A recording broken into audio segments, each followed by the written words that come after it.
This is an example of our salvage stuff. This is salvage from an old, whatever, New Hampshire, I'm not sure, it's Connecticut.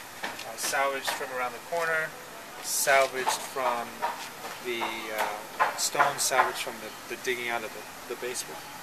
And here's sheetrock, salvaged from all sorts of different places. This is the solar thermal, and I don't know, you guys, do you watch movies? Do you like movies? Yeah. Godfather, Spike Lee, Do the Right Thing. There's these references to the Brooklyn subway and the shadows it casts on the road. Mm-hmm. And Spike Lee, it's at the beginning of Spike Lee that they played with those shadows.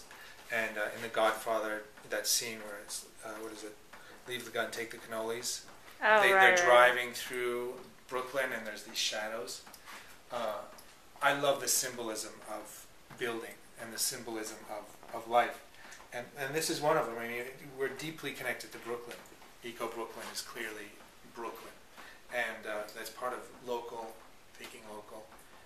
Our techniques are sometimes international, but the focus is local. And I love the references in our building to Brooklyn. And this is we're experimenting with different kind of clay applications. So this is recently applied, that's why it's still wet. But you've got different things here. This is rustic, semi-flat, and then this is flat. Clay is a wonderful thing. You know, according to the green building lore, it gives off negative ions, which is the same kind of air that is after a rainstorm. And it's been proven that negative ions do rejuvenate the body. How much it gives off, you know, a lot of claims are made, but I do believe it does give off something. Again, this is a stone here. Her name is Lucy. Her name is Lucy? Yeah. It took 2 guys to move her 6 feet. Because we dug this basement down 3 feet, and she's been in that spot for probably several million years. And we dug her and we moved her 6 feet. So she's the custodian of this house. She's the supporter of it. She's been here a long time. Again, salvaged flooring, salvaged electrical piping. Was this the flooring that was here, or you put it in? Oh, we found it from a dumpster. Ah. Beams, all salvaged. We use tung oil instead of varnish. Oh, nice. Yeah. Gives off that cool smell too. That's the citrus solvent that we make. It's an experiment we were doing in terms of building our own concrete countertops. Oh. And we're going to probably do it for the kitchen too. Our own kitchen countertops. All these walls are milk paint. And then this is all salvaged.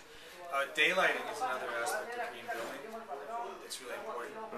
So these stairs are plexiglass. Oh. Salvaged, of course. The idea being is that there's this open space and shine all the way down.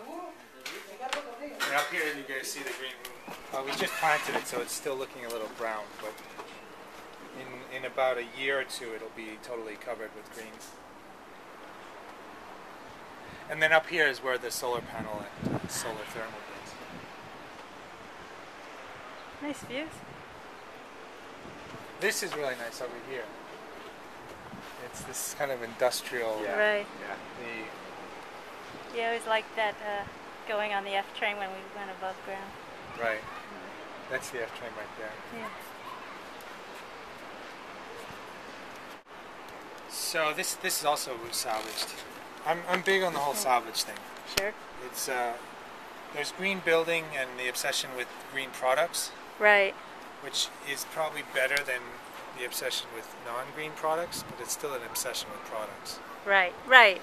And the consuming of them and the producing of them.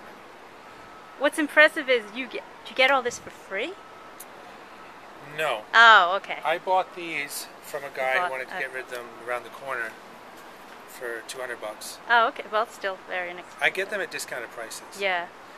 But free or discounted, and even sometimes I'll pay normal prices, but the importance to me is not as much the price as the sourcing. Right. Yeah. If somebody went to a quarry somewhere and dug them out of the ground, that's not cool. Because we have another thing we like to throw around is two terms. One is this harvesting the city, and the city provides, and it's very true. I mean, sometimes in the morning I'll be given a list of things I need: some sheetrock, some studs, some flooring. Then I'll go around to the different dumpsters and job sites that I know of, and I'll pick the stuff up. Right. Most of the time it's free, and most of the time it needs some work, but it's the sourcing that's important to me.